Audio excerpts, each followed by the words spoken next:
माननीय भूपेंद्र सिंह चौधरी जी, प्रदेश अध्यक्ष, माननीय केशव प्रसाद मौर्य जी, माननीय ब्रजेश पाठक जी, माननीय धर्मपाल सिंह जी, ये मेरा सौभाग्य है कि इस मौके पे मुझे आपके साथ यहाँ लखनऊ में इस कार्यक्रम में शामिल होने का मौका मिला। इसके कई कारण हैं। जब मैं 3 सितंबर 2017 में मंत्रिमंडल में मुझे माननीय प्रधानमंत्री जी ने शामिल किया तो पहला कार्यक्रम मेरा लखनऊ में ही था और वो था लखनऊ मेट्रो का उद्घाटन। वहाँ से शुरुआत हुई। उसके बाद आपने मुझे उत्तर प्रदेश से राज्यसभा में भेजा और जिस जिस मंत्रालय में मैं रहा, housing, urban affairs, civil aviation और अब पेट्रोलियम, तो जो मैंने उत्तर प्रदेश में काम देखा है और 9 वर्ष बहुत जल्दी बीत गए, पर जो आंकड़े हैं तो मैं समझता हूं कि ये आंकड़ों के साथ के बारे में पीपीटी में भी आपके साथ कुछ मैं असेसमेंट शेयर करूंगा। पर एज ए स्टार्टिंग पॉइंट देखिए, भारत एक 7,000 वर्ष पुरानी सभ्यता और संस्कृति है। 7,000 वर्ष। उसके बीच में 190 साल हमारे पर बाहर की हुकूमत थी, अंग्रेज़ों की हुकूमत थी। एक कैम्ब्रिज विश्वविद्यालय के बड़े मशहूर हिस्टोरियन है, उन्होंने कहा था सन 1750 के आसपास भारत की जो कंट्रीब्यूशन है दुनिया की अर्थव्यवस्था में, जीडीपी में, कोई वो 25 या 27% थी। तभी भारत को सोने की चिड़िया कहा जाता था। 1750 से लेके 1947 तक क्या हुआ उसके बारे तो हमें सबको जानकारी है। जब 1947 में हम एक आजाद देश बने तो तब से लेके आज तक जो हमारा जीवन है एज एन इंडिपेंडेंट नेशन, वो हमारी ओवरऑल सिविलाइजेशनल लाइफ में 1% है, सिर्फ 1%। एक और बहुत मशहूर लेखक हैं, उनका नाम है गुनार मिर्डाल। मुझे याद है उन्होंने एक पुस्तक थी एशियन ड्रामा, अब मेरे शायद छोटी सी नाम पे गलती हो, उन्होंने लिखा है the British elite left India leaving behind an identical Indian elite. इसका मतलब ये हुआ अंग्रेजों की हुकूमत तो खत्म हो गई, पर जिनको वो पॉलिटिकल पावर सौंप गए वो उन जैसे ही थे। तो इसलिए माननीय प्रधानमंत्री जी ने कुछ समय पहले कहा कि उनका संकल्प है कि 2047 तक भारत एक विकसित देश हो, और सिर्फ विकसित देश ही ना हो, ये जो हमारा कॉलोनियल माइंडसेट है, जो हमें किसी और की चश्मे या दृष्टिकोण से चीज़ें देखने का, हमारी पूरी भारतीयता जो है, तो जैसे मैंने कहा कि ये 9 साल किसी भी सरकार के लिए एक अपना महत्वपूर्ण रखते हैं। पर जो मेरी सबमिशन आपसे ये है कि 9 सालों में जो काम हुआ है वो कभी भी पिछले, आप 1947 से लेकर इतने कॉन्सेंट्रेटेड तरीके से, इतने आंकड़े एक तरफ हैं, पर बाकी मैं आपको पीपीटी हम शुरू करें। मैं पीपीटी थोड़ी लंबी है, इसलिए मैंने रिक्वेस्ट किया है कि उसकी हार्ड कॉपी आप सबको दे दी जाए। तो मैं पीपीटी में से कुछ स्लाइड्स लेके आपको उसके बारे करता हूं। आप स्लाइड आगे करिए, 1 मिनट। हाँ, ये नहीं, ये वैक्सीन पे आ जाइए। देखिए 2019 में आप एक पहला जो हमें 2019 के आखिर में और 2020 के शुरुआत में महामारी का सामना करना पड़ा हमें। उस समय हमारे हेल्थ सेक्टर की क्या स्थिति थी, मैं आपके साथ ये जानकारी आपको देना चाहता हूं कि 2004 और 2014 में जो कांग्रेस और यूपीए की सरकार थी, जो हमारी पब्लिक सेक्टर में वैक्सीन मैन्युफैक्चरिंग कैपेसिटी थी वो उन्होंने बंद कर दी। जब हमें महामारी का सामना करना पड़ा, उस समय हमारी स्थिति ये थी कि हमारे पास ना तो हेल्थ सेक्टर के लिए पीपीईज थे, वैक्सीन को तो छोड़ ही दीजिए। एक नई शुरुआत की और आज हम बड़े गर्व के साथ कह सकते हैं कि जो वैक्सीन मैन्युफैक्चरिंग और हेल्थ सेक्टर की जो रेस्टोरेशन हुई है, ये एक अपने आप में एक बड़ी मेजर सक्सेस स्टोरी है। ये स्लाइड बता रही है कि 220 करोड़ वैक्सीन बनाई गई और मुफ्त बांटी गई। मेरी अपनी जानकारी है कि ये थोड़ा फिगर भी डेटेड है और 224 करोड़ से अधिक वैक्सीन डोजेज मैन्युफैक्चर हुई और देश भर में बांटी गई। और दुनिया में 190 से अधिक देश हैं, उनमें से मैं समझता हूं कि 130 के करीब में हमारी वैक्सीन एक्सपोर्ट की गई है।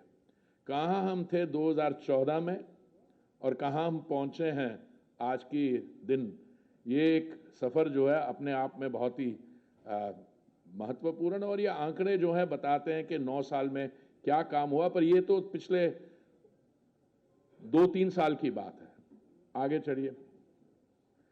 जो हमारी योजनाएं हैं, पहले वो प्रधानमंत्री आवास योजना पे आ जाइए या उसके पहले वाली,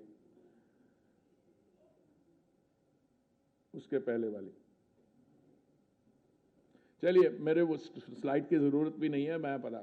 माननीय प्रधानमंत्री जी ने सबसे पहले 15 अगस्त 2014 जब आप देश को संबोधित कर रहे थे लाल किले से, उन्होंने ये कहा कि ये उनका कि बापूजी की जो 150वीं जयंती होगी, जो मनाएंगे हम 2 अक्टूबर 2019, उस समय the best tribute that we can pay to the father of the nation Mahatma Gandhi ji, कि हम भारत को ओपन डेफिकेशन फ्री या शॉर्ट से मुक्त करवा लें। और इसमें 2 चीजें बहुत महत्वपूर्ण है। एक तो कितनी आप टॉयलेट्स बनाएंगे, वो तो आंकड़े आपके सामने है, अभी एक स्लाइड में है, कोई 11 करोड़ या कितने टॉयलेट बनाए, मैं उसमें नहीं जा रहा हूं। पर एक जो मुझे लगता है, और क्योंकि मुझे प्रिविलेज रहा है एक मंत्रालय में जिसमें वो अर्बन सेक्टर में जो काम किया है, physical construction, individual house hold toilets या पब्लिक या कम्युनिटी टॉयलेट्स एक चीज होती है, पर एक सरकार की योजना अगर वो जन आंदोलन बन जाए, तो आप देखते हो, अभी माननीय मुख्यमंत्री जी से बात हो रही थी, आप उत्तर प्रदेश के भी आंकड़े देखिए, आपके जो ग्रामीण इलाके हैं क्या कैसे एकदम स्वच्छता में आ गए हैं। पर मैं इसको आगे ले जाऊंगा। हमने सिर्फ एक स्टेट था, एक राज्य था देश में, जो 2019 के 2 अक्टूबर तक जो अपने वो टारगेट नहीं मीट कर पाए। अब मैं राजनीतिक बात नहीं करना चाहता हूं, पर सबको पता है कौन सा राज्य था वो। पर अब उनकी गाड़ी चलनी शुरू होगी। अब पूरा देश ओपन डेफिकेशन फ्री है।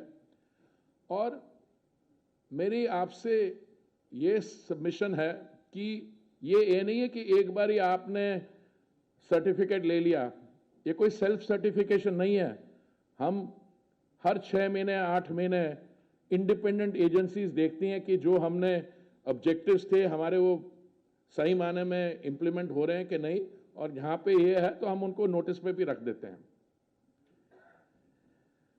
स्वच्छ भारत मिशन और अमृत मिशन, अमृत एक और मिशन है जिसमें जो हमारे शहर हैं, जिनकी जनसंख्या है 1 लाख से अधिक, 500 शहर, वहां पे वाटर टैप कनेक्शंस एक्सेट्रा। और जब ये दोनों योजनाएं मैच्योर हुई तो केंद्रीय सरकार ने SBM 2.0 और अमृत 2.0 दोनों स्कीम्स नई लाई। और आपको जान करके थोड़ी हैरानगी होगी पर खुशी भी होगी, जो बजट इन दोनों स्कीम्स का है 4,71,000 करोड़, क्योंकि जो थोड़ी कमी रह गई थी हमारी अमृत में, क्योंकि अमृत स्कीम तो कोई 65% हमारे शहरी इलाकों को कवर करती थी, अब उसको लाके पूरे देश में, और उसमें और आगे हमारे जो शहर थे जो ओपन डेफिकेशन फ्री हुए उनको ODF plus, ODF plus plus etcetera. अभी माननीय मुख्यमंत्री जी से बात हो रही थी तो हम जब स्वच्छ भारत योजना की बात कर रहे थे, मैंने उनके साथ शेयर किया कि मैंने कुछ वर्ल्ड हेल्थ ऑर्गेनाइजेशन से उनकी एक स्टडी मंगवाई कि 2014 और 2019 के बीच में जो स्वच्छ भारत मिशन है उससे हमें क्या लाभ मिला। तो WHO की स्टडी कहती है कि 3 लाख से अधिक डेथ्स जो हैं वो हमने अवॉइड किए, क्योंकि हमारी स्वच्छ भारत मिशन की स्वच्छता की मतलब जो स्वास्थ्य पे असर है, ये आंकड़ा मैं समझता हूं अपने आप में बहुत जरूरी है। अभी मैं बात कर रहा था प्रधानमंत्री आवास योजना और जो ग्रामीण और शहरी क्षेत्र के बारे। पूरे देश में 3 करोड़ से अधिक आवास सैंक्शन हुए हैं, बोथ प्रधानमंत्री आवास योजना अर्बन और इसमें। और माननीय प्रधानमंत्री जी का यह कहना था कि उनका एक सपना है कि हर एक भारतीय नागरिक के सर पर एक छत, पक्का मकान, जिसमें सारी जो मॉडर्न सुविधाएं, शौचालय, गैस कनेक्शन, ये सब होने चाहिए। तो आप हमारे आंकड़े देखें तो 3 करोड़ से अधिक, जिसमें प्रधानमंत्री आवास योजना जो अर्बन इलाके का है, अर्बन क्षेत्र का है, उसमें उत्तर प्रदेश में ही 17,42,505 आवास सैंक्शन हुए हैं।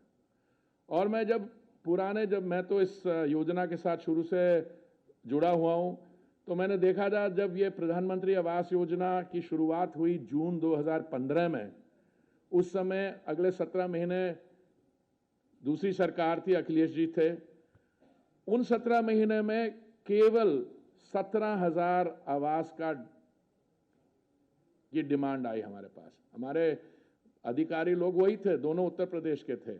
दुर्गा शंकर जी थे उस समय सचिव, और जो जॉइंट सेक्रेटरी, जो आपके प्रिंसिपल सेक्रेटरी हैं अमृत अभिराज जी, वो भी वो थे। पर वो 17,000 लेके उस समय से आपके अगले 17 महीने में ये 17,000 17 लाख बन गए। ग्रामीण इलाके में भी आपके यहाँ कोई 28,91,736, ये सब आंकड़े जो हैं बहुत ही, मैं समझता हूं, महत्वपूर्ण है। जल जीवन मिशन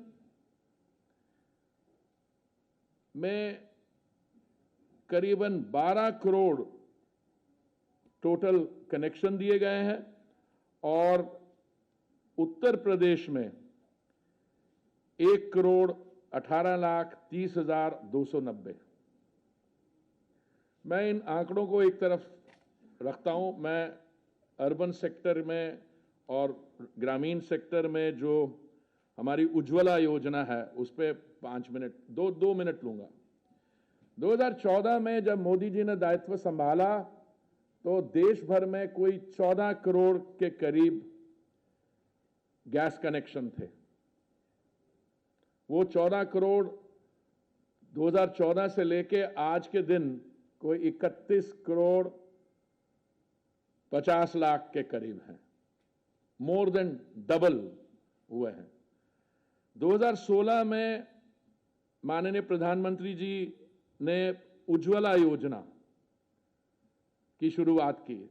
उज्ज्वला योजना में आप देखिए, गरीब परिवारों को जो बिलो पॉवर्टी लाइन है या इकोनॉमिकली वीकर सेक्शन है, उनको एक मुफ्त गैस का चूल्हा और सिलेंडर। और तब से लेके जब योजना की शुरुआत हुई तो एक टाइमलाइन थी, ये टाइमलाइन से 9 महीने पहले ही योजना कंप्लीट हो गई। फिर हम बढ़ाते गए उसको, अभी रिसेंटली हमने बढ़ाया और मुझे ये कहा गया इसके उज्ज्वला योजना भी शायद उत्तर प्रदेश में ही इसकी शुरुआत हुई थी, बलिया से। अभी जब हमने कनेक्शन बढ़ाए वो भी उत्तर प्रदेश में। और उज्ज्वला योजना अभी 9.6 करोड़ है टोटल। कुछ सजेशन भी है इसको 10 करोड़ तक ले जाया जाए, पर इसके जब अप्रूवल होंगे। और मुझे बहुत खुशी है कि उत्तर प्रदेश में 1.75 करोड़। देखिए, ऊर्जा सेक्टर में कंप्रेस्ड बायोगैस प्लांट्स, अब हम एथेनॉल बना रहे हैं। जब माननीय प्रधानमंत्री जी ने दायित्व संभाला था 2014 में, उसके पहले 10 साल की सरकार में, उस समय मैं एक किसी देश में राजदूत था, तो हमने बड़ी कोशिश की थी कि हम बायोफ्यूल जो हैं एथेनॉल, उसकी ब्लेंडिंग पेट्रोल में कम से कम 5% ले आएं, कोई 10 राज्यों में और कुछ यूनियन टेरिटरीज में। बड़ी मेहनत की पर बात बनी नहीं। 2014 में हमारी बायोफ्यूल ब्लेंडिंग देश भर में 1.4% थी। मोदी जी ने यह टारगेट रखा कि नवंबर 2022 तक हम 10% ब्लेंडिंग का टारगेट अचीव कर लें। और मुझे बहुत खुशी है आपको बताते, नवंबर 2022 का जो 10% का टारगेट था वो हमने 5 महीने पहले ही कंप्लीट कर लिया। और इस 10% ब्लेंडिंग के कारण हमें 41,000 करोड़ की इंपोर्ट पे बचत हुई। और इससे हमने 42,000 करोड़ अपने किसान भाइयों को दिया।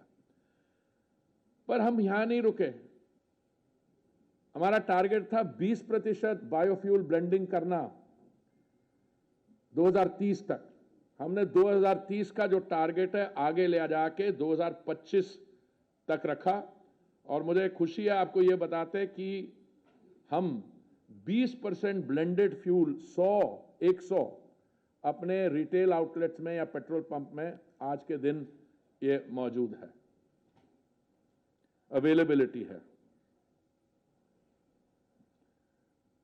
अभी कुछ महीने पहले पानीपत में एक इंडियन ऑयल कॉरपोरेशन की रिफाइनरी है, वहां पे हमने पराली से एग्रीकल्चरल वेस्ट, आपको तो शायद इससे इतनी समस्या नहीं है जितनी दिल्ली में मेरे जैसे लोगों को है, क्योंकि पंजाब और हरियाणा में ये जो उसका पराली को जला के और उसके में क्या होता है इन्वायरमेंटल पोल्यूशन।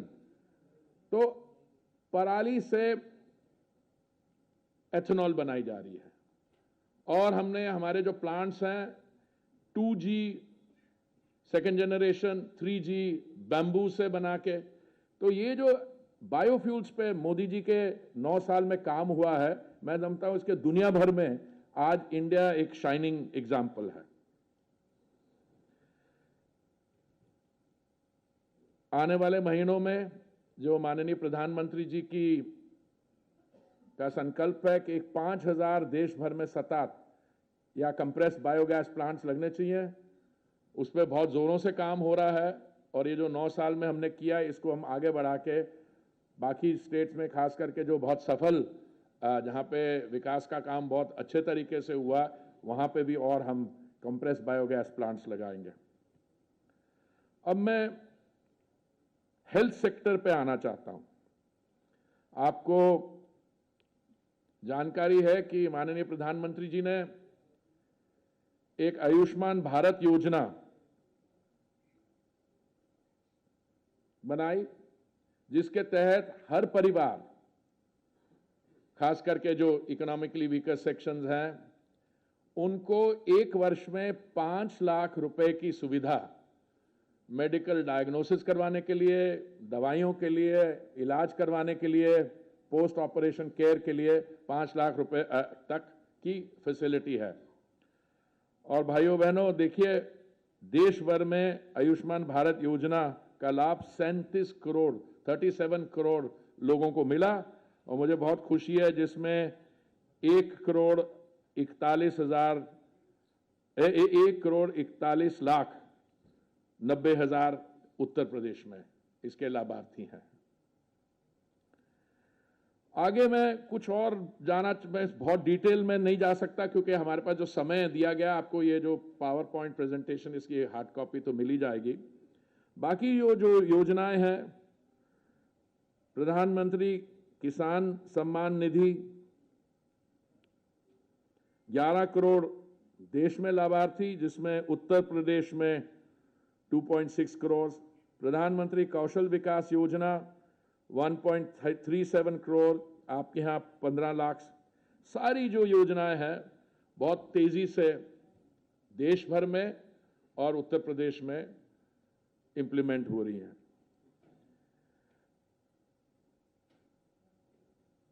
महामारी के दौरान प्रधानमंत्री जी को लगा, जब अर्थव्यवस्था एकदम बंद हो गई, अब काम वाम बंद हो गया, हमारी इंडस्ट्रियल यूनिट्स कई महीने बिल्कुल बंद रही, कृषि क्षेत्र में भी काम बहुत स्लो हो गया, पर उसमें उस समय लगा कि कुछ हमारे समाज में, हमारी सोसाइटी में ऐसे लोग थे जो ज्यादा वल्नरेबल थे, और हमारे ये जो रेहड़ी पटरी पे अपना व्यापार करते हैं, जिसको हम स्ट्रीट वेंडर्स कहते हैं, ये खास करके क्योंकि इनकी वल्नरेबिलिटी बहुत हाई थी, ये जाके रोज पैसे को बोरो करते हैं बड़े हाई रेट्स पे, और अपने दिन की कमाई के बाद उस पैसे को लौटाते। तो हमने माननीय प्रधानमंत्री जी ने एक नई योजना शुरू की, जिसको कहा PM street vendors Atmanirbhar Nidhi, और कुछ ही समय में हमारे जो भाई बहन जो अपना व्यापार डेली बेसिस पे करते हैं रेहड़ी पटरी पे, इसमें करीब 35 लाख हमारे भाइयों बहनों को लोन मिला। और यूपी में भी ये जो योजना है बड़ी सफल रही, और यूपी के जो मेरे पास आंकड़े हैं, इसमें कोई 12,09,441 लाभार्थी इसके उत्तर प्रदेश में भी हैं। मैं थोड़ा जाना चाहूंगा कैपिटल एक्सपेंडिचर पे। भारत जैसे देश जिसमें हमारी जनसंख्या बड़ी है, हमारी अर्थव्यवस्था भी बहुत बड़ी है,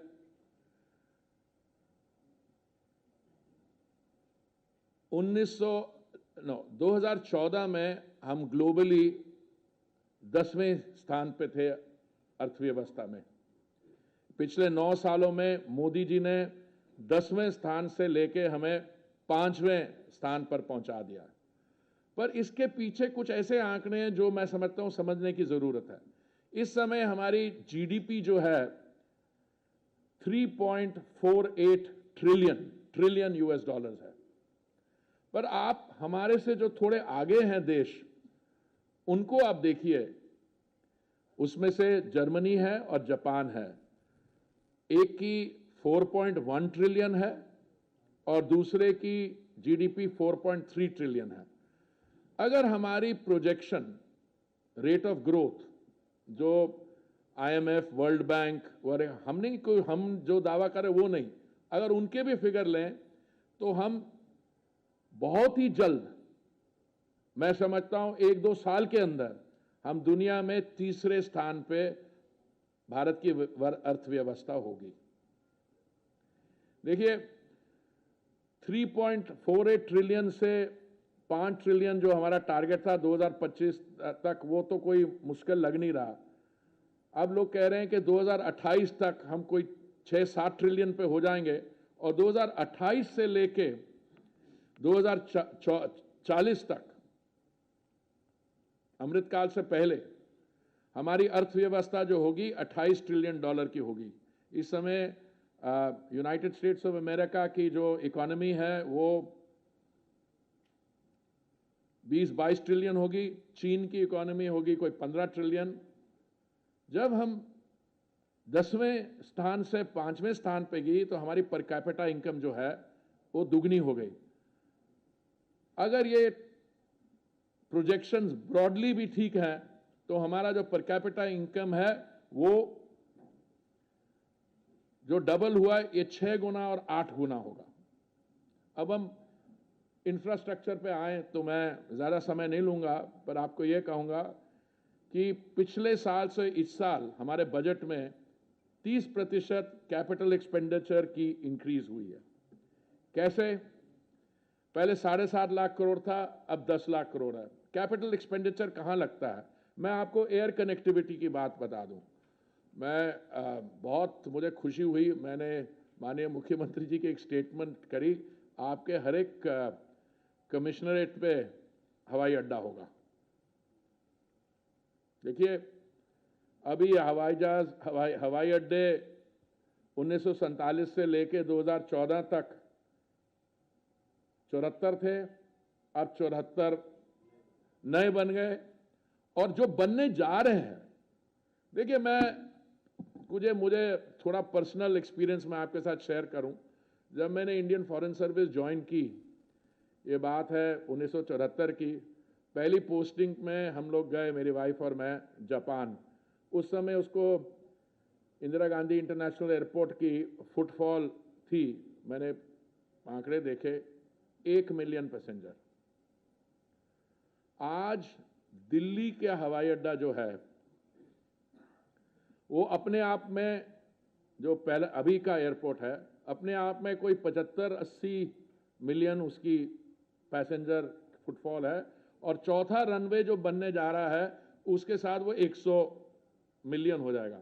पर आप जो जेवर में एयरपोर्ट बना रहे हैं उसके पहले फेज के साथ ही बनने के बाद दिल्ली और जेवर एयरपोर्ट्स की कंबाइंड फुटफॉल 140 मिलियन होगी, जो आज सबसे बड़े एयरपोर्ट हैं जैसे लंदन, हीथ्रो, गैटविक और स्टैनस्टेड को मिला के उससे भी ज्यादा होगी। जब मैं सिविल एविएशन मिनिस्ट्री के साथ जुड़ा था तो हंसी मजाक में मैं अपने अधिकारियों से बात करता था, मैंने कहा आपकी क्या प्रोजेक्शन है? तो बोले कि प्रोजेक्शन हमारी है कि अभी इस समय हमारे पास 700 जहाज है, जैसे एग्जांपल, इसको 1200 तक ले जाएंगे। मैंने कहा मुझे तो आपकी सारी प्रोजेक्शन ही बहुत ही कंजर्वेटिव लगती हैं, मेरे हिसाब से तो कम से कम ये 2000 तक जानी चाहिए। आपको 2000 का हवाई जहाज यूज होंगे। अब छोड़िए पुरानी बात, अभी जब एयर इंडिया ने 500-600 नए जहाज का ऑर्डर दिया और 400 पे ऑप्शन रखा, और इंडिगो एक और एयरलाइन, उन्होंने भी 400-500 किए, तो मेरी 2000 का, मैं तो ये तो हमारी जो सिविल एविएशन कनेक्टिविटी वो कहां से कहां जा पहुंच रही है। देखिए, मेट्रो पे मैं, क्योंकि मैंने शुरुआत लखनऊ के मेट्रो से की थी, 2014 तक मुझे लगा कि अगर आप मेट्रो की वो ले आए, स्लाइड एक थी, हाँ, 2014 तक नहीं, यूपी की नहीं, नेशनल है, शायद हमारे पास 240 किलोमीटर के करीब टोटल मेट्रो नेटवर्क था। और मेट्रो रेल की शुरुआत मैं आपसे ये शेयर करना चाहता हूं, माननीय अटल बिहारी वाजपेयी जी जब प्रधानमंत्री थे उस समय हुआ। 2040 किलोमीटर से चल के आज देश भर में मेट्रो कनेक्टिविटी है कोई 870-80 या 90 किलोमीटर, 890 किलोमीटर, मुझे पूरा आंकड़ा याद नहीं है, वो स्लाइड क्योंकि मैं फास्ट फॉरवर्ड कर रहा हूं। पर हमारे यहां 1040 किलोमीटर अंडर कंस्ट्रक्शन है। अंडर कंस्ट्रक्शन का मतलब ये है कि ये इसके नई लाइंस के उद्घाटन आने वाले समय में जल्दी हो रहे हैं। जब ये 1040 किलोमीटर एग्जिस्टिंग लाइंस को आप जोड़ लें तो भारत का जो अर्बन ट्रांसपोर्ट या मेट्रो सिस्टम है ये दुनिया भर में तीसरे स्थान पे होगा, आज ऑलरेडी 5वें स्थान पे है। पहले स्थान पे चीन है क्योंकि उनका जो मेट्रो नेटवर्क है बहुत बड़ा है, 8,000 किलोमीटर। पर दूसरे स्थान पे है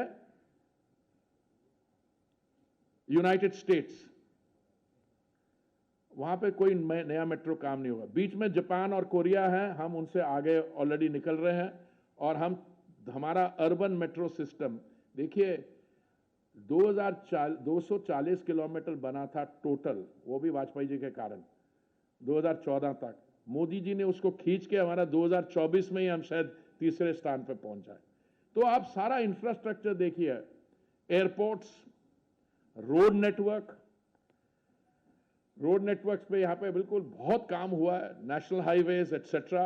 मैं अब उन आंकड़ों में नहीं जा रहा हूं क्योंकि समय की लिमिटेशन है थोड़ी सी। आप बाकी भी जो इंफ्रास्ट्रक्चर का काम है, सिर्फ सरकार की तरफ से नहीं, ओवरऑल जो हमारी नीतियां हैं वो सब इनकरेज करती हैं इंफ्रास्ट्रक्चर डेवलपमेंट को। आप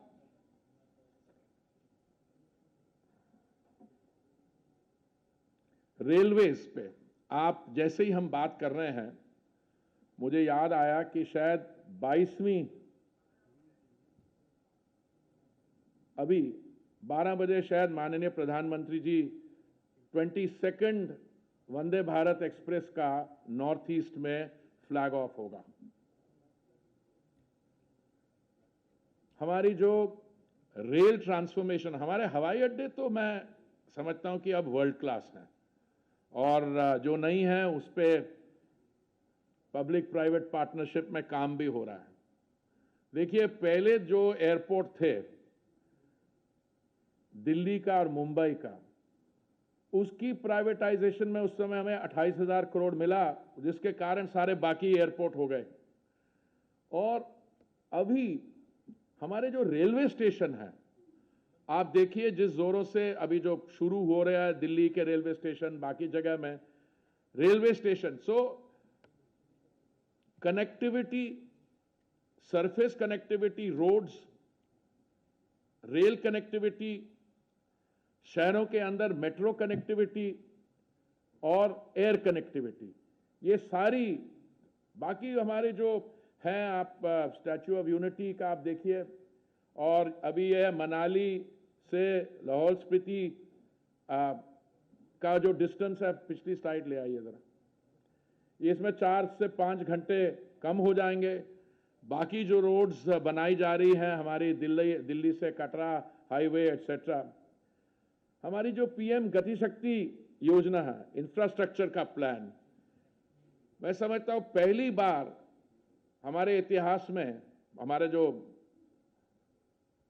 1947 के बाद में इतिहास में, सारी ये जो डेवलपमेंट स्कीम्स हैं इनको एक तरीके से, नहीं तो पहले क्या होता था, एक हम योजना करते थे, फिर दूसरी बनती थी, फिर खुदाई शुरू हो जाती थी एटसेट्रा। और ये अभी हम एक ऐसी सिचुएशन में पहुंचे हैं कि अगले आने वाला समय, क्योंकि एक तो ये जो 9 साल के आंकड़े हैं वो तो अपने आप में एक कहानी बताते हैं, पर जो फाउंडेशन ले की गई, अब फॉर इंस्टेंस मैं ट्रेड पे आना चाहता हूं जरा, एक्सपोर्ट्स और इंपोर्ट्स पे 1 मिनट दीजिए मेरे को।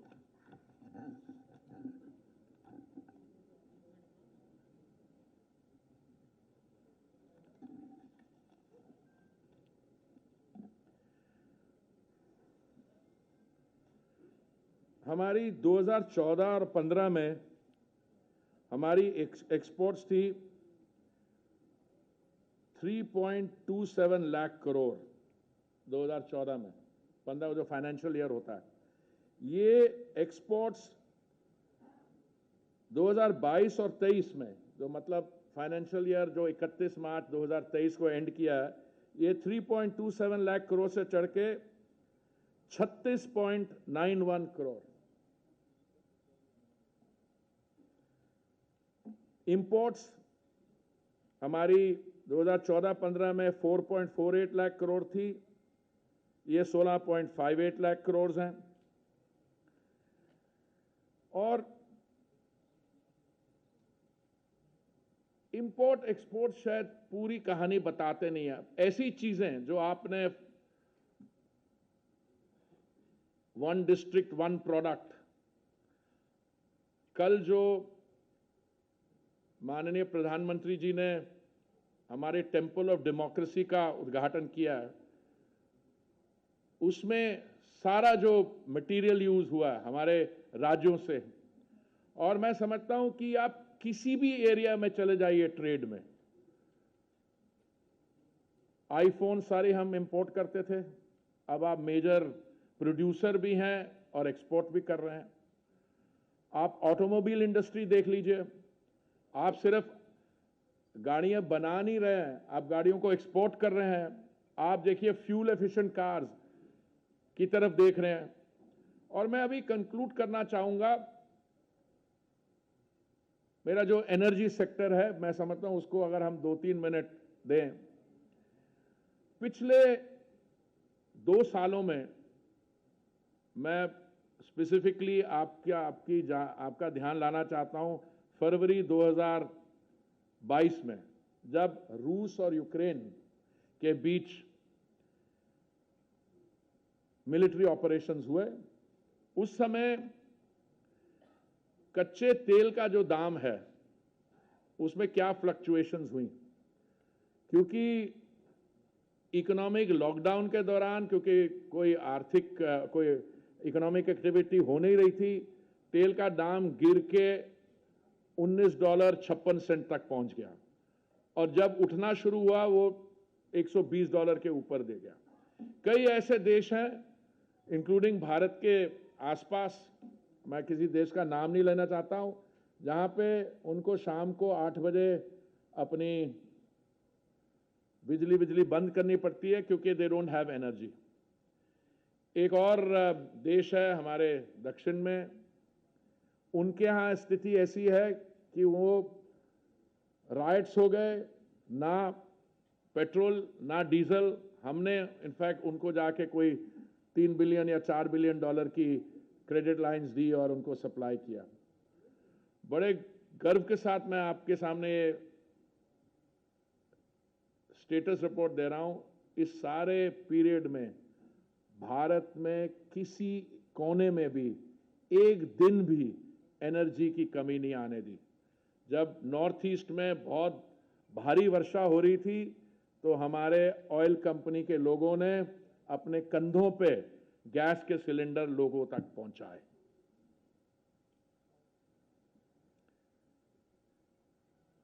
पिछले अप्रैल से हमारे पेट्रोल के दाम बढ़े नहीं है, पेट्रोल डीजल के। दुनिया में पता नहीं कितने 100% बढ़ गए। ये हमने कैसे मैनेज किया? माननीय प्रधानमंत्री जी ने 2 ओकेजन्स पे, नवंबर 2021 और मई 2022, अपनी जो हमारी सेंटर की एक्साइज ड्यूटी होती है वो कम की, और इस समय हमारे पेट्रोल और डीजल के दाम दुनिया भर में सबसे कम में से हैं। और हमारे जो जहाँ पे हमारी बीजेपी की स्टेट गवर्नमेंट्स थी, उन्होंने भी अपना वैट कम किया। इसके कारण ये होता है कि अगर एक तरफ यहाँ बीजेपी की स्टेट हो और दूसरी नॉन बीजेपी की स्टेट हो, पेट्रोल और डीजल में 10-10 रुपए का अंतर भी उनमें, और हल्ला सबसे ज्यादा वही लोग मचाते हैं जो उन्होंने अपने यहाँ कम नहीं किया। दुनिया में डेली बेसिस पे 100 मिलियन बैरल्स कच्चा तेल यूज होता है, जिसमें 5 मिलियन बैरल्स भारत में यूज होता है। और आने वाले समय में, क्योंकि ग्लोबल एवरेज ग्रोथ की 1% है, हमारे यहाँ 3% है, समय ये आएगा हमारे यहाँ 6, 7 और 8 मिलियन बैरल्स रोज यूज करेंगे। हमने जो माननीय प्रधानमंत्री जी ने ग्रीन एनर्जी की ट्रांजिशन की है, मैं आपको ग्रीन हाइड्रोजन की बात बता दूं। आने वाले समय में, पहले हमारा जो एक्सप्लोरेशन और प्रोडक्शन है, हमारी गैस पिछले साल 18% प्रोडक्शन बढ़ी, इस साल भी 18% बढ़ी, क्योंकि हमारी जनसंख्या बढ़ी है और हमारी डिमांड और हमारी इकोनॉमी बहुत अच्छे तरीके से चल रही है। ये आप मान के चलिए कि अगर एनर्जी यूटिलाइजेशन लो होगी, उसका मतलब है कि आपकी रेट ऑफ ग्रोथ भी लो है। जहां पे ज्यादा प्रोडक्शन, ज्यादा ग्रोथ होगी, वहां पे एनर्जी भी लगेगी। हमारे यहां ग्रीन हाइड्रोजन के जो माननीय प्रधानमंत्री जी ने बात की थी कि ये मिशन मोड में लेंगे, हमने कैबिनेट में माननीय प्रधानमंत्री जी ने डिसीजन लिया और ग्रीन हाइड्रोजन आने वाले समय में, इंक्लूडिंग उत्तर प्रदेश में, एक ऐसी जगह है जिसके साथ मैं जुड़ा हुआ हूं, अभी मुझे लगता है बहुत जल्दी बहुत एक बड़ा स्टोरेज फैसिलिटी वहां होगी। और मैं अभी कंक्लूड करना चाहूंगा पर्सनल नोट पे, जब ये एस्पिरेशनल डिस्ट्रिक्ट बने तो ये कहा जाता था कि ये यहाँ पे जो विकास है सबसे कम हुआ है। मेरा सौभाग्य एक सोनभद्र के साथ मुझे आपने वो उसको जोड़ा, वो 112वें स्थान पे जब बिल सबसे था। अभी कभी आंकड़े आते हैं 3 नंबर पे, कभी 1 नंबर पे, 2 नंबर। ये है हमारी ट्रांसफॉर्मेशन मोदी जी के पिछले 9 साल की, और मुझे पूरी उम्मीद है कि आने वाले जो समय होगा, सिर्फ इसी टर्म का नहीं, 2024 के आगे भी ये सब कल जो उद्घाटन हुआ टेम्पल ऑफ डेमोक्रेसी का, मैं समझता हूं वो तो एक उस पर काम चल रहा था, पर आने वाले जनवरी में जब अयोध्या में राम मंदिर का निर्माण होगा, मैं समझता हूं हमारे लिए ये और भी गर्व की और खुशी की बात है कि ये एक जो हमारी ट्रांसफॉर्मेशन प्रोसेस है, जिसमें हमारी कई चीजें आती हैं, हमारा विकास एक तरफ, हमारा माइंडसेट, और हम वो जो जिससे मैंने शुरू किया था 7000 वर्ष पुरानी हम सिविलाइजेशन है, अपनी सिविलाइजेशनल हेरिटेज को हम जो रिक्लेम कर रहे हैं। अब जैसे जब हमारा सेंट्रल विस्टा प्रोजेक्ट में पहला सेगमेंट था राजपथ को, जब कर्तव्य पथ, वहां पे पहले जॉर्ज द 5th की वो मूर्ति लगी थी, उसके बाद सुभाष चंद्र बोस जी की आई है। ये हमारी जो सिविलाइजेशनल हेरिटेज को हम रिक्लेम कर रहे हैं, और मैं समझता हूं कि राम मंदिर अयोध्या के उसमें वो एक बहुत बड़ा कदम हमारे सबके लिए, हमारे बहुत गर्व की बात है। मैं माफी चाहूंगा कि मैंने स्ट्रिक्टली पीपीटी नहीं फॉलो किया, इसलिए क्योंकि मैं हर एक स्लाइड पे लग जाता तो ये बड़ी लंबी प्रेजेंटेशन है, उसके बीच में ही मेरा समय खत्म हो जाना था। और मुझे जो समय, ये पुरानी आदत है, अगर मुझे आप समय देंगे मैं 2 मिनट पहले ही खत्म करूंगा, 20 मिनट बाद नहीं। बहुत बहुत धन्यवाद कि आपने मुझे ये मौका दिया, और मुझे पर्सनली यहाँ पे लखनऊ में आके इस कार्यक्रम में शामिल होने का बहुत धन्यवाद।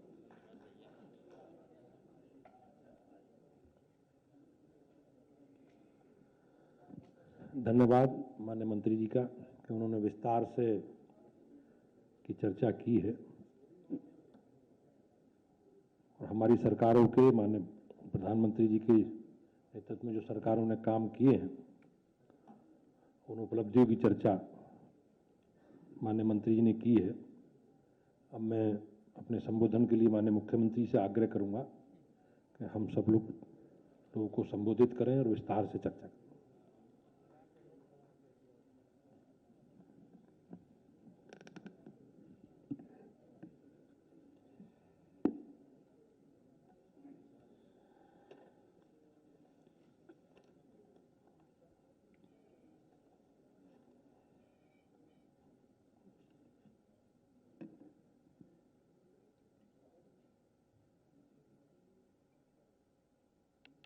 भारत सरकार के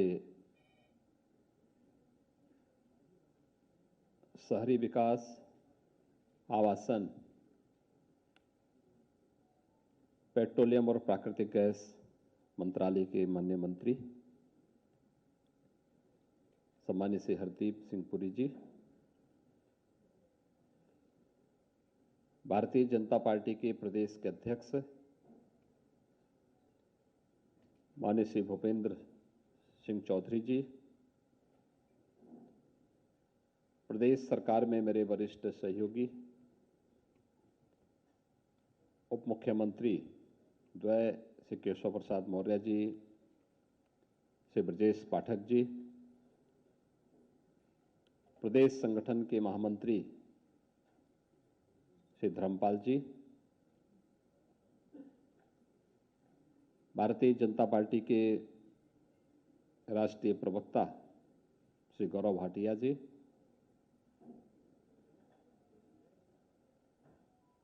प्रदेश के अंदर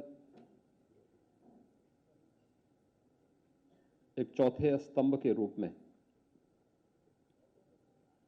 प्रिंट मीडिया, विजुअल मीडिया के माध्यम से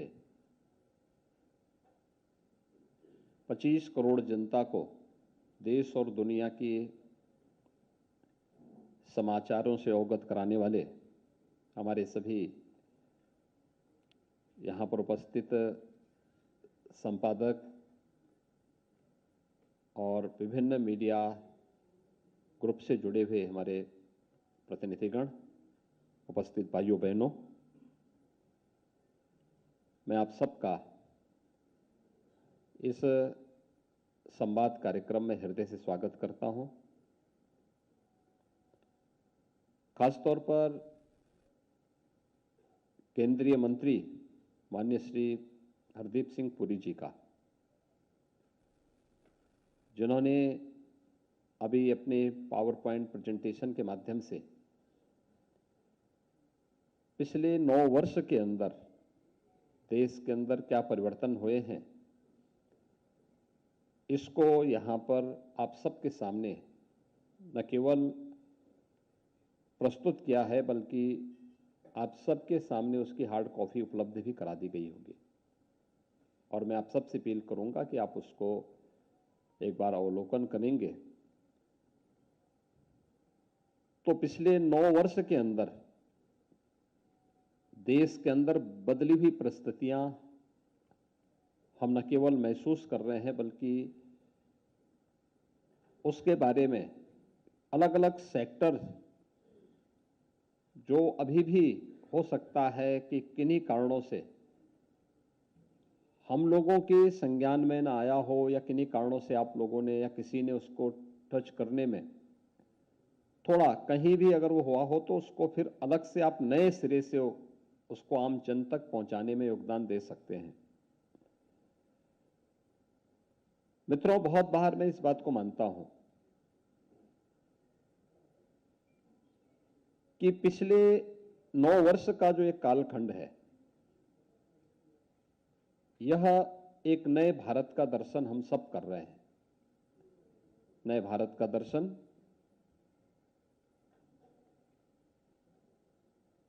अगर आप देखेंगे 4 महत्वपूर्ण स्तंभों पर एक खड़ा है। एक, वैश्विक स्तर पर भारत का बढ़ा मान। आज वैश्विक स्तर पर आप देख सकते हैं भारत को किस प्रकार का सम्मान मिल रहा है। अभी हाल ही में प्रधानमंत्री मोदी जी की 3 देशों की यात्रा का यह दृश्य आप सबके सामने होगा।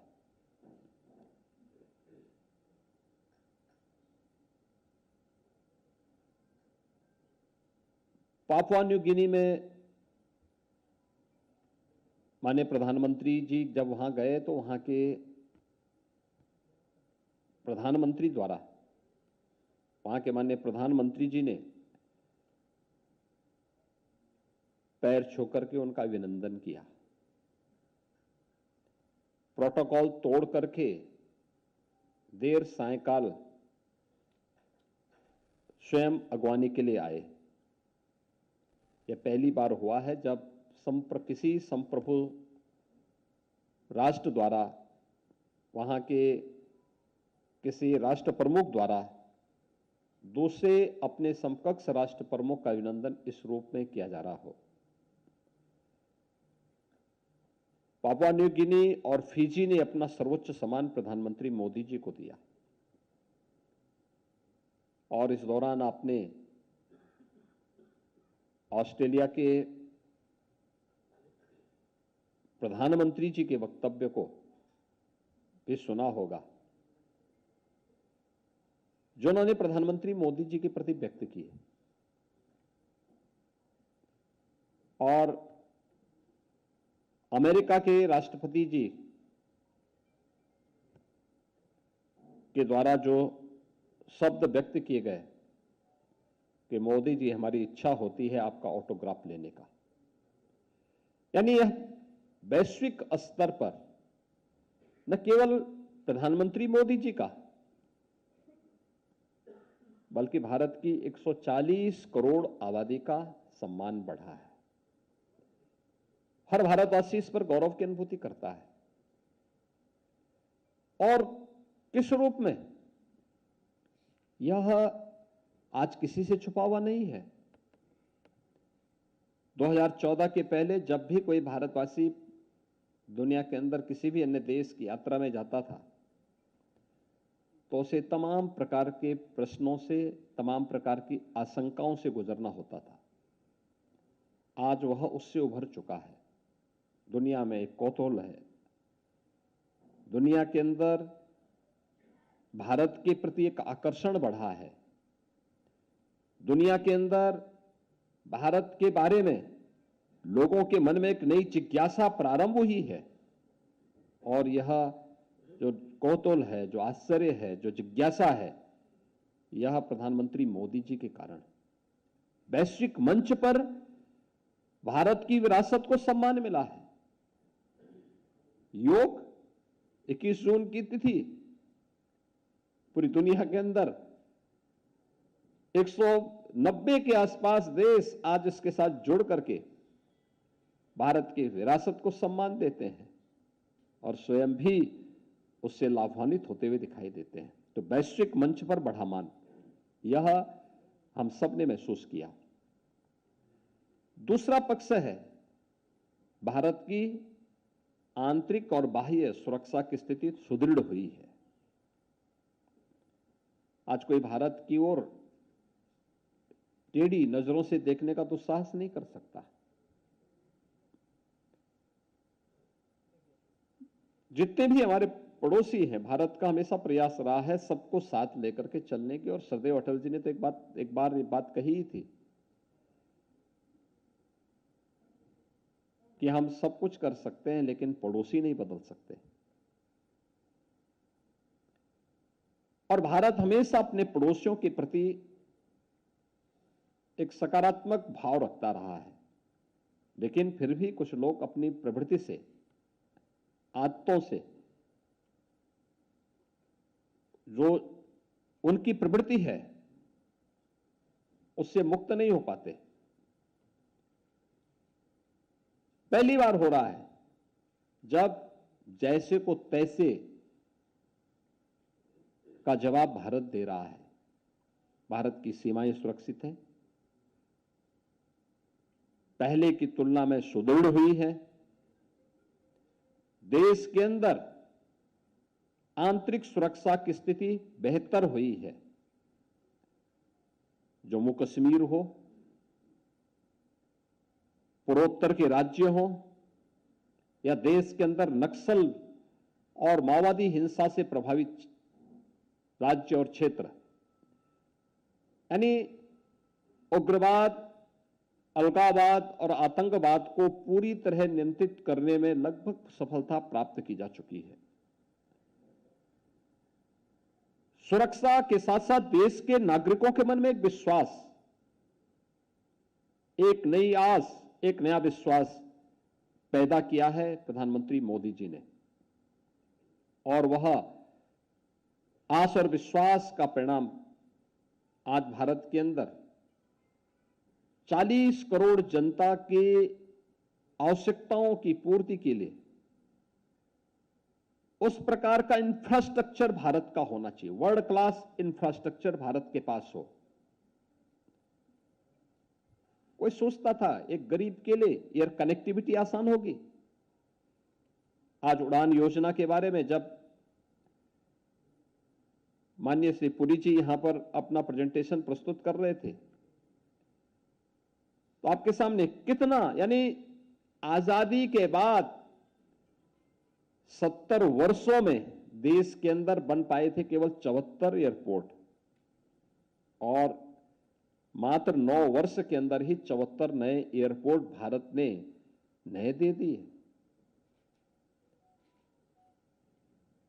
यानी यह एक नया हाईवे, एक्सप्रेस हाईवे,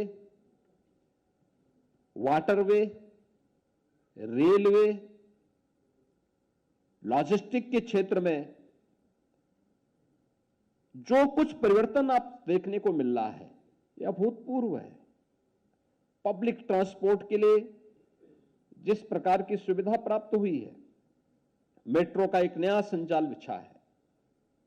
यहां पे विस्तार से आपके सामने माननीय पुरी जी ने अपने भाषण में यहां पर अपने संवाद कार्यक्रम में आपके सामने प्रस्तुत किया। रैपिड रेल दिल्ली से मेरठ के बीच में, उसका फर्स्ट फेज इसी जून महीने में तैयार होने वाला है। कितने आसानी से इस व्यवस्था को देश के अंदर क्रिएट किया गया। पोर्ट का निर्माण, नए नए पोर्ट बन रहे हैं, ड्राई पोर्ट बन रहे हैं, फ्लोटिंग जेटी का निर्माण करके वाटरवे का कैसे उपयोग किया जा सकता है। यूपी जैसा लैंडलॉक्ड स्टेट भी वाटरवे का लाभ ले रहा है। वाटरवे नंबर 1 हल्दिया से वाराणसी के बीच में कार्य क्रियाशील हो चुका है। यानी इंफ्रास्ट्रक्चर डेवलपमेंट के लिए कार्य हुए, एम्स बने। कोई सोचता था आजादी के बाद 70 वर्षों में मात्र 6 एम्स बने, आज 22 से अधिक एम्स का निर्माण भारत के अंदर हो चुका है। Medical colleges, 1 district 1 medical college की तरफ पूरा देश जा रहा है। हेल्थ इंफ्रास्ट्रक्चर बढ़े, आईआईटी, आईआईएम उन सभी क्षेत्रों में बढ़ाए गए जिनके लिए कोई कल्पना नहीं करता था। इंफ्रास्ट्रक्चर के लिए इसने देश की आकांक्षाओं के अनुरूप भारत को, हर तबके के लोगों को उनकी आवश्यकता के अनुरूप उस प्रकार की इंफ्रास्ट्रक्चर को भी देने का कार्य किया। और चौथा इसका पक्ष है वह है गरीब कल्याण का। आपने देखा होगा पिछले 9 वर्ष के अंदर भारत सरकार की एक एक योजना, हर एक काम देश के नाम गरीब कल्याण के लिए समर्पित है। उसमें जाति नहीं, मत नहीं, मजहब नहीं, क्षेत्र नहीं, भाषा नहीं, बल्कि सबका साथ और सबके विकास की भावनाओं को अपने अंदर समेटे हुए ये योजनाएं आगे बढ़ती हैं। एक एक योजना जनधन अकाउंट से प्रारंभ हुई योजना कितना विस्तार लेती है। लोग सोचते थे देश के अंदर 45 करोड़ से अधिक ऐसे गरीबों के जनधन अकाउंट खोले गए। और मित्रों, जनधन अकाउंट के माध्यम से जो परिवर्तन हम सबको देखने को मिला, यानी 48 करोड़ लोगों का देश के अंदर एक एक अकाउंट खोले गए। यानी इतने लोग ऐसे थे जिनके आजादी के बाद अपने स्वयं के अकाउंट बैंक में नहीं थे। और उत्तर प्रदेश ने सर्वाधिक लाभ लिया। उत्तर प्रदेश में 8.5 करोड़ से अधिक गरीबों के बैंक के अकाउंट खोले गए इस दौरान। जनधन अकाउंट का परिणाम है डिजिटल बैंकिंग और डीबीटी का लाभ आज हर व्यक्ति ले पा रहा है और भ्रष्टाचार पर प्रहार का यह सबसे बड़ा माध्यम बना। यह सबसे बड़ा प्रहार का उसका लाभ मिला। दूसरा, एक एक स्कीम किस रूप में, यानी कोरोना कालखंड में तो इन जनधन अकाउंट का लाभ सर्वाधिक हर गरीब, हर किसान, हर श्रमिक ले आई ही।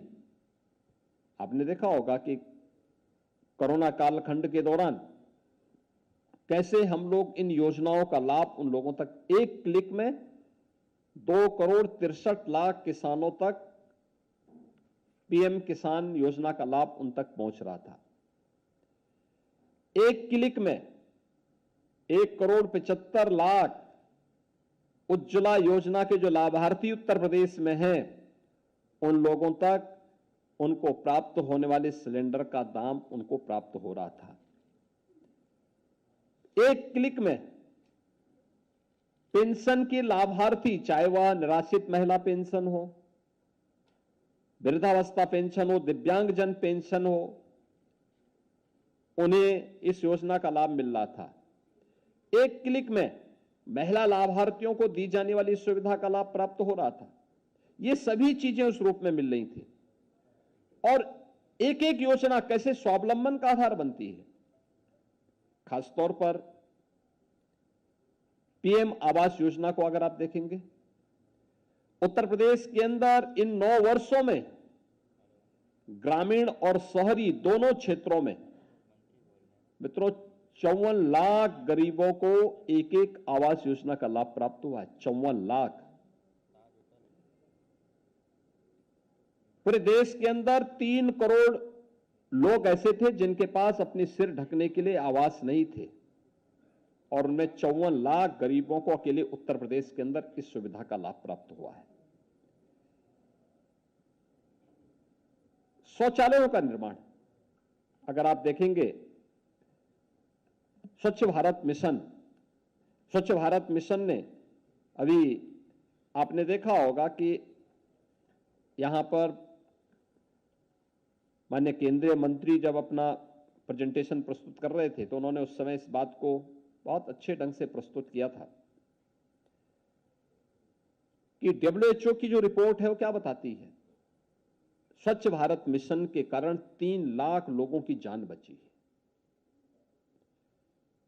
और स्वच्छ भारत मिशन का उत्तर प्रदेश के अंदर क्या परिणाम था। 2 करोड़ 61 लाख गरीबों के शौचालय बनाए गए यूपी में, उत्तर प्रदेश के अंदर, और जिसमें भारत सरकार ने पूरे देश के अंदर 11 करोड़ 72 लाख शौचालय बनाए तो उत्तर प्रदेश के अंदर 2 करोड़ 61 लाख शौचालयों का निर्माण हुआ। 2 करोड़ 61 लाख शौचालय और स्वच्छ भारत मिशन को एक जन आंदोलन का रूप लेने का परिणाम क्या था कि उत्तर प्रदेश में इंसेफ्लाइटिस की बीमारी 40 वर्ष में 50,000 से अधिक मौतें अकेले उत्तर प्रदेश के अंदर हुई थी, जिसमें गोरखपुर, बस्ती कमिश्नरी, देवीपाटन कमिश्नरी ये प्रमुख रूप से इसकी चपेटे में थी। 40 वर्ष में 50,000 मौतें जिस बीमारी के कारण हुई हो, आज वह बीमारी पूरी तरह समाप्त हो चुकी है। यानी स्वच्छ भारत मिशन किस रूप में प्रभावी हुई है। इसी प्रकार से प्रदेश के अंदर हर घर नल की योजना, क्या कोई कल्पना करता था कि मिशन मोड पर भी कोई एक कार्यक्रम अभियान चलेगा जिसमें हर परिवार को शुद्ध पेयजल की आपूर्ति में सरकार योगदान दे पाएगी। पहले तो पिक एंड चूज होता था, सबके लिए योजना बन जाए, ये कल्पना थी। पिछले 9 वर्ष के अंदर 11 करोड़ घरों में नल से जल पहुंचा है और उत्तर प्रदेश में अब तक 1 करोड़ 18 लाख घरों में नल से जल हम दे चुके हैं और उत्तर प्रदेश के अंदर अभी युद्ध स्तर पर कार्य चल रहे हैं। लगभग हर राजस्व गांव की हमने मैपिंग कर ली है, उसकी डीपीआर बना ली है और उन सभी, चाहे वह ग्रामीण क्षेत्रों हो या शहरी क्षेत्रों हो, उनमें या तो घर घर नल की योजना लागू हो चुकी है या फिर लागू करने की तैयारियां उसमें युद्ध स्तर पर चल रही हैं। प्रदेश के अंदर प्रधान उज्ज्वला योजना में स्वस्थ ईंधन की जब हम बात करते हैं, पहले ईंधन के लिए व्यक्ति को भटकना पड़ता था। लकड़ी, गांव में लकड़ी ढूंढने के लिए जाते थे, गोबर के कंठों के लिए ढूंढने के लिए लोगों को मजबूर होना पड़ता था, मिट्टी के तेल यानी केरोसिन और कोयले को खरीदने के लिए मजबूर होना पड़ता था। इनसे होने वाला प्रदूषण अलग, बरसात हो गई, भीग गया तो परिवार को भूखों रहना पड़ता था। स्वस्थ ईंधन की व्यवस्था पहली बार देश के अंदर और जहां 9 करोड़ 60 लाख परिवारों को देश के अंदर इस सुविधा का लाभ प्राप्त हुआ, उत्तर प्रदेश में 1 करोड़ 75 लाख परिवारों को इस सुविधा से लाभान्वित करने का काम भी किया गया। स्ट्रीट वेंडर कोई पूछता ही नहीं था। पटरी व्यवसायी देश के अंदर अगर 34 करोड़ 45 लाख स्ट्रीट वेंडर इस योजना से लाभान्वित हुए हैं, तो मित्रों उत्तर प्रदेश के अंदर इस योजना से 11,94,000 स्ट्रीट वेंडर यानी पटरी, ठेला, खोमचा, रेहड़ी लगाने वाले लाभार्थियों को पीएम स्वनिधि योजना में, इस योजना के माध्यम से उन्हें ब्याज मुक्त ऋण उपलब्ध करवाने का कार्य बैंकों से किया गया। पीएम स्वामित्व योजना, ग्रामीण क्षेत्र में राजस्व से जुड़े हुए जो विवाद हुआ करते थे, कोई सोच ही नहीं सकता था कि इसके बारे में भी कभी उसको इस जमीन का मालिकाना अधिकार मिलेगा। लोग सोचते भी नहीं थे। आज मुझे बताते हुए प्रसन्नता है, उत्तर प्रदेश देश की आबादी का सबसे बड़ा राज्य है।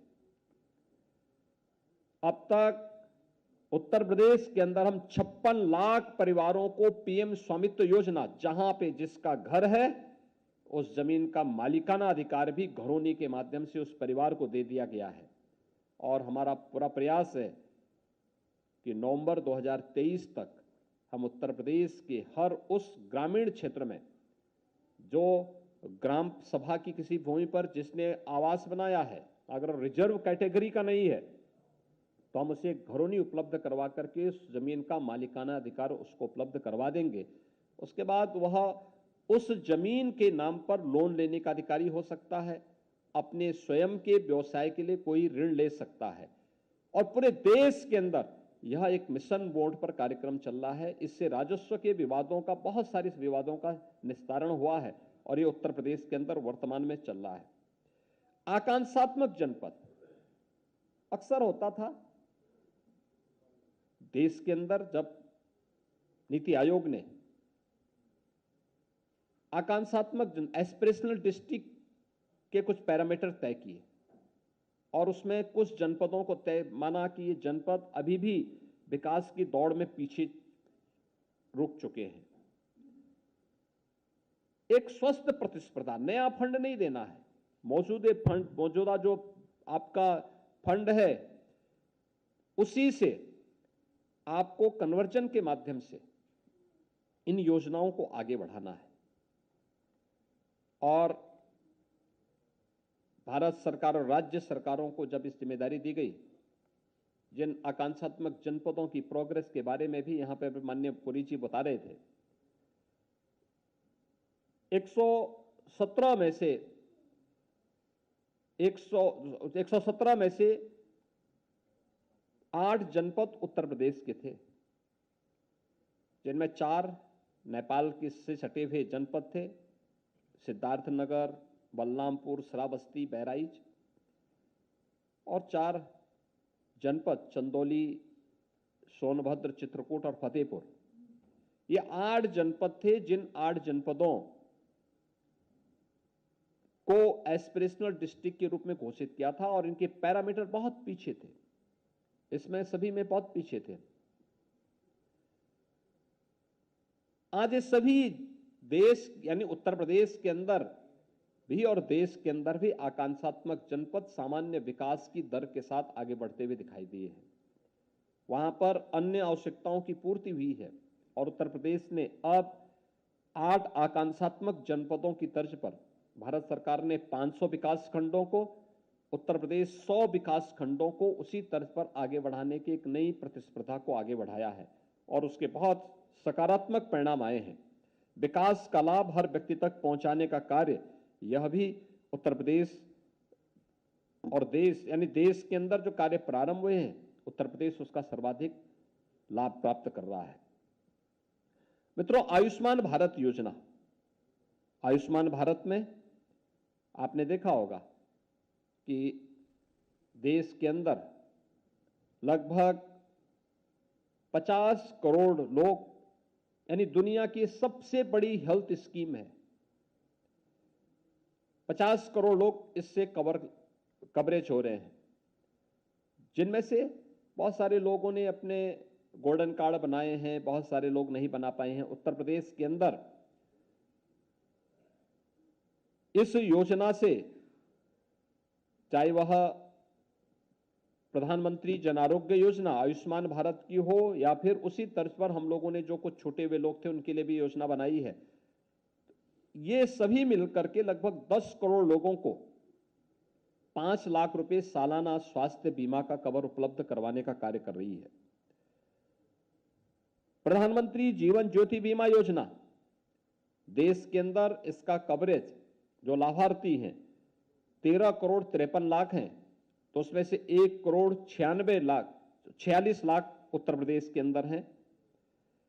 और दिव्यांगजन सशक्तिकरण के लिए भी जो सहायक उपकरण और पेंशन की सुविधा है, वह देश के अंदर 24,45,000 है, तो उसमें 2,76,000 उत्तर प्रदेश के अंदर लाभार्थी इस योजना से लाभान्वित हो रहे हैं। मित्रों, किसानों के बारे में प्रधानमंत्री किसान सम्मान निधि, उत्तर प्रदेश का किसान उससे सर्वाधिक लाभान्वित हुआ है, क्योंकि 90% से अधिक किसान उत्तर प्रदेश के अंदर लघु और सीमांत श्रेणी का है, छोटी जोत का है।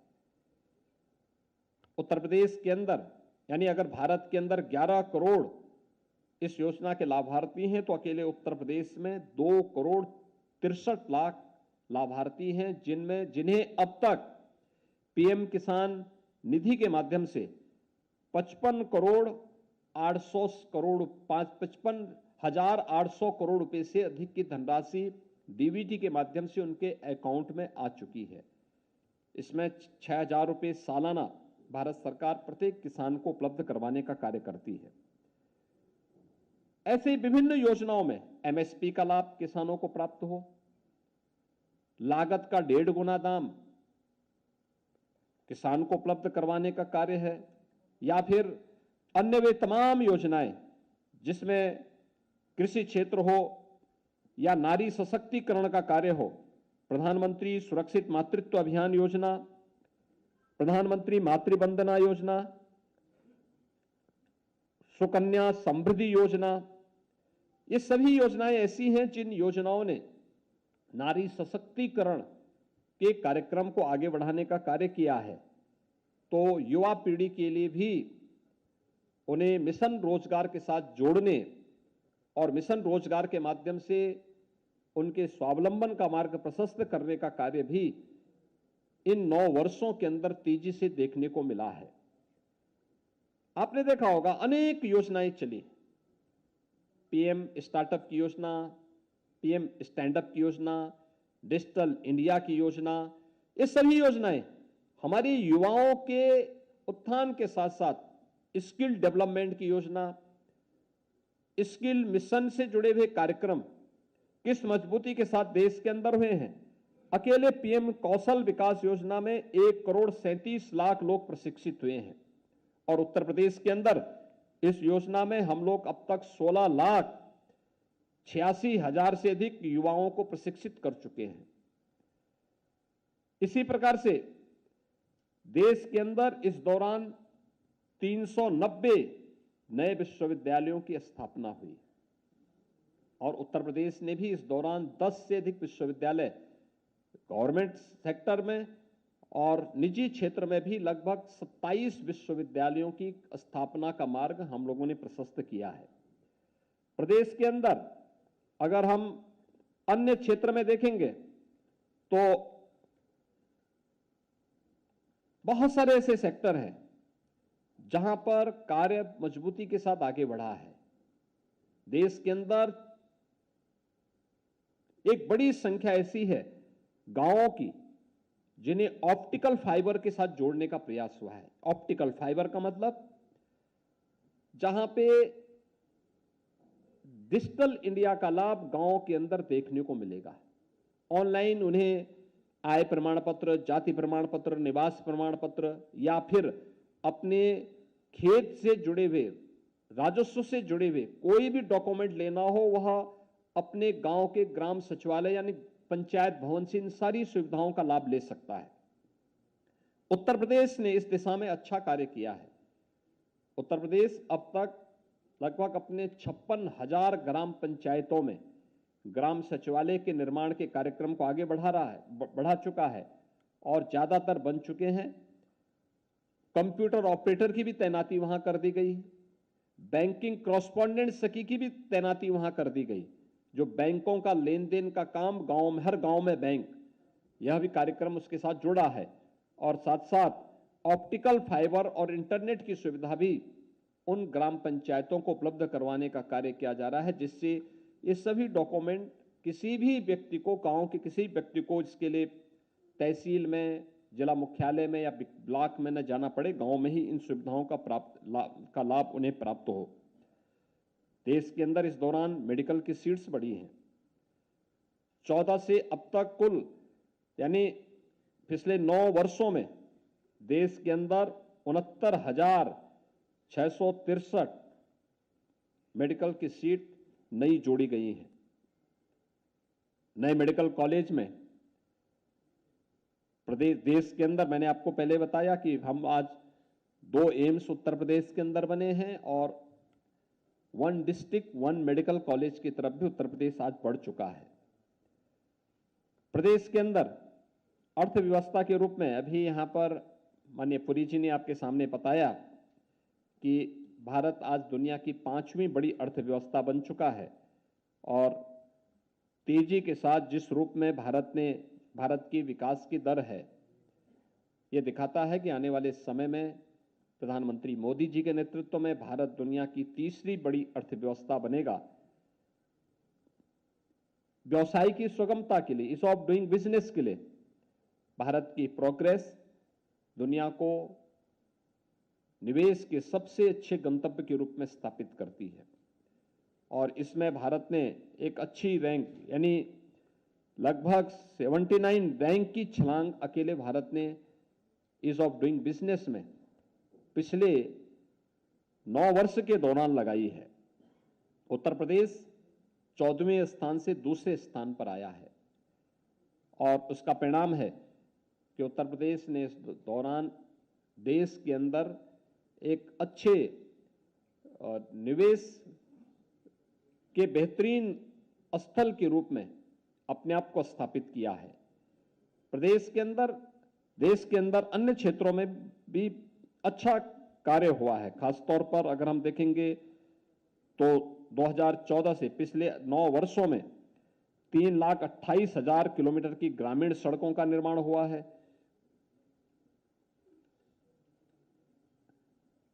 हाईवे का निर्माण की गति 37 किलोमीटर प्रतिदिन प्रदेश के अंदर, देश के अंदर देखने को मिली है। अमृत योजना के अंतर्गत भी जो शहरी क्षेत्रों में खासतौर पर शुद्ध पेयजल की आपूर्ति और सीवर बिछाने की कार्रवाई शहरी क्षेत्रों में जो हो रही है, इसमें अब तक 4,832 प्रोजेक्ट पूरे देश के अंदर संपन्न हुए हैं। सरकारी खरीद फरोख्त में पारदर्शिता आए, उस शुचिता और पारदर्शिता के लिए गवर्नमेंट ई पोर्टल का निर्माण किया गया।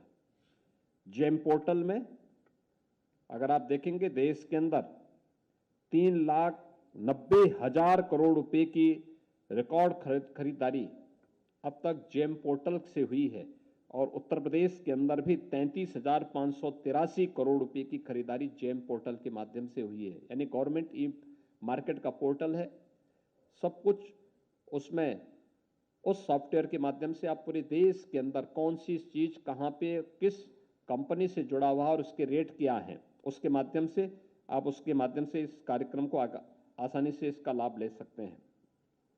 डीबीटी के माध्यम से 25 लाख करोड़ रुपए से अधिक राशि देश के अंदर जहां आंतरित की गई है, वहीं उत्तर प्रदेश के अंदर भी 3.5 लाख करोड़ रुपए की धनराशि आंतरित की गई है। डिजिटल इंडिया के माध्यम से 5,47,000 कॉमन सर्विस सेंटर आज संचालित हैं। उत्तर प्रदेश के अंदर 1,44,000 कॉमन सर्विस सेंटर वर्तमान में क्रियाशील होकर के इन सेवाओं से आम जन को अपनी सेवाएं उपलब्ध करवाने का कार्य कर रहे हैं।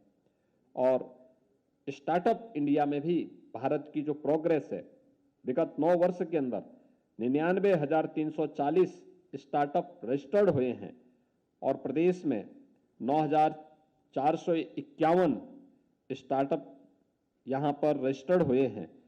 ये एक नई प्रोग्रेस भारत की दिखाती है। विरासत का सम्मान हो, यह भी आपने इस दौरान देखा होगा। काशी में काशी विश्वनाथ धाम, अयोध्या में श्री राम जन्मभूमि पर भगवान श्री राम के भव्य मंदिर का निर्माण, केदारनाथ में केदारपुरी का निर्माण, महाकाल में महालोक का निर्माण, ये सभी किसी न किसी रूप में प्रत्येक भारतवासी को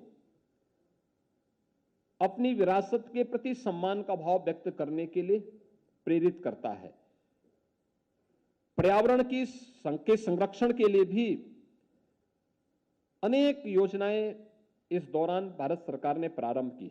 जल संरक्षण के लिए चलाए गए अभियान हो, चाहे वह पीएम कुसुम योजना के माध्यम से विभिन्न प्रकार के कार्यक्रम, नमामि गंगे मिशन की सफलता आप सबके सामने है।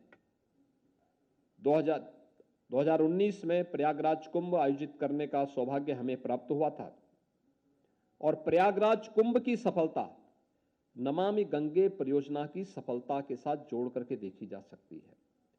जिसने भी 2019 से पहले प्रयागराज में आकर के, मुझे 2013 का कुंभ याद है, जब 2013 में प्रयागराज में कुंभ था और उस दौरान मॉरिशस के माननीय प्रधानमंत्री वहां आए थे। वहां गंदगी देख करके हिम्मत नहीं हुई उनकी कि वे संगम में स्नान कर सके। बिना स्नान किए ही दूर से ही नमस्कार करते हुए निकल गए। लेकिन 2019 में फिर से प्रवासी भारतीय दिवस के अवसर पर एक बड़े डेलीगेशन के साथ मॉरिशस के माननीय प्रधानमंत्री जी आए थे और प्रयागराज में मैंने उन्हें स्वयं आमंत्रित किया कि आप प्रयागराज में आए, वहां पे कुंभ का दर्शन करें।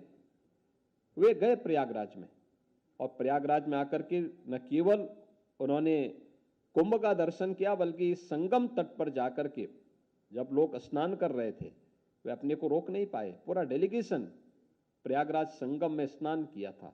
ये नमामि गंगे परियोजना का परिणाम हम सबके सामने है। मित्रों, प्रत्येक स्तर पर प्रधानमंत्री मोदी जी के नेतृत्व में भारत ने एक नया सेवा का, सुशासन का और गरीब कल्याण का एक मॉडल न केवल देश को दिया है बल्कि आज पूरी दुनिया प्रधानमंत्री मोदी जी के इस अहर्निश प्रयास से, इस विजनरी नेतृत्व से आज उनके प्रति आकर्षित है। विगत 9 वर्ष का जो समय है, यह एक नए भारत का दर्शन करने का समय है और इसीलिए आजादी के अमृत महोत्सव के काल के मुख्य महोत्सव को संबोधित करते हुए प्रधानमंत्री मोदी जी ने देशवासियों को पंचप्रण के साथ जोड़ने का एक संकल्प भी दिलाया। पंचप्रण में उनका जो संकल्प रहा है कि हमें गुलामी के अंशों को पूरी तरह समाप्त करना है, लेकिन फिर आगे अन्य जो संकल्प उन्होंने उसके साथ जोड़ाए कि हमें विरासत का भी सम्मान करना है। और अंत में उन्होंने जो बात कही उसमें कि यह सभी संकल्प पूर्ति तभी होगी जब हर नागरिक अपने कर्तव्यों का निर्वहन भी करेगा। यानी नागरिक कर्तव्यों का भी एहसास है, विरासत का सम्मान भी है। एक भारत श्रेष्ठ भारत बनाने की उस कल्पना को, जिसमें जाति, मत, मजहब के आधार पर भेदभाव न हो, उस प्रकार का भाव भी है, लेकिन गुलामी के अंशों को भी समाप्त करने के एक संकल्प को लेकर के आगे बढ़ना है। एक स्वाभिमानी भारत, एक समर्थ भारत, एक सशक्त भारत, यही प्रधानमंत्री मोदी जी का विजन है और उनके इस विजन के साथ पूरा भारत आज मजबूती के साथ आगे बढ़ता हुआ दिखाई दे रहा है। उनके यशस्वी नेतृत्व में भारत दुनिया की तीसरी बड़ी अर्थव्यवस्था बहुत शीघ्र बनेगा, इसमें किसी प्रकार का कोई संदेह नहीं होना चाहिए। मैं उनके नेतृत्व में विगत 9 वर्षों में उपलब्ध हुई ये सफलताएं हर भारतवासियों को गौरवान्वित करने वाली है। इसके लिए उत्तर प्रदेश की शासन और उत्तर प्रदेश की जनता की ओर से मैं प्रधानमंत्री मोदी जी का अभिनंदन करता हूं और विश्वास व्यक्त करता हूं कि इनके यशस्वी नेतृत्व में भारत दुनिया की एक बड़ी महाशक्ति के रूप में स्थापित होकर के दुनिया को नेतृत्व प्रदान करेगा। एक बार फिर से मैं आप सभी हमारे जितने भी माननीय संपादकगण आए हैं, मीडिया से जुड़े हुए प्रतिनिधिगण आए हैं, केंद्रीय मंत्री माननीय श्री हरदीप सिंह पुरी जी का और आप अन्य सभी महानुभावों का हृदय से अभिनंदन करता हूं। धन्यवाद। जय हिंद।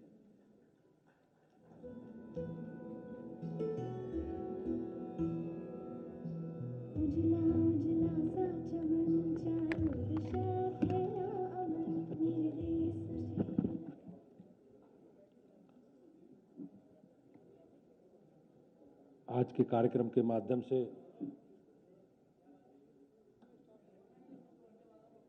देश की सरकार ने जो 9 वर्ष में जन कल्याण के काम किए हैं, उनकी चर्चा माननीय हरदीप पुरी जी ने, माननीय मुख्यमंत्री जी ने आप सबके सम्मुख की है। मैं एक बार पुनः माननीय मुख्यमंत्री जी का, माननीय मंत्री हरदीप पुरी जी का, माननीय डिप्टी सीएम केशव जी का, ब्रजेश पाठक जी का, आदरणीय धर्मपाल जी का और सभी अपने जो हमारे आमंत्रण पर आज इस मीडिया संवाद में हमारे सभी संपादकगण और सभी मीडिया जगत से जुड़े बंधु पधारे हैं, मैं उनका धन्यवाद करता हूं और उन्हें एक बार भोजन के लिए आमंत्रित करता हूं।